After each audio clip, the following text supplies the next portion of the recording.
রান্নাবান্না সব কমপ্লিট। আপনাদেরকে দেখাই দুপুরে আজকের কি রান্না করেছি। আজকে রবিবারে দুপুরে কি রান্না হয়েছে আমাদের। এখানে করে নিয়েছি ভাত, গরম গরম ভাত আছে এটা। আর এটা হচ্ছে আমাদের গাছের উচ্ছে, ছোট্ট ছোট্ট ছিল 4টে, তার সঙ্গে একটা আলু দিয়ে সিদ্ধ করেছি। আলু না সঙ্গে দিলে না দুজনেরও হবে না, সেই জন্য এটা পরে মাখবো, এখনো মাখা হয়নি। আর করেছি শিম সর্ষে। এখানে শিম সর্ষে বলে অনেকে, আমরা বলি শিমের ঝাল, এটা করেছি।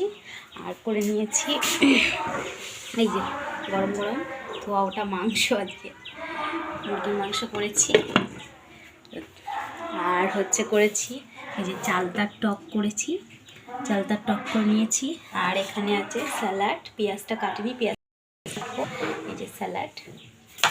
আর কালকের একটু গাটির তরকারি আছে, এই যে কচুর গাটির তরকারি। ব্যাস, এই হচ্ছে আজকে আমাদের দুপুরে রান্নাবান্না।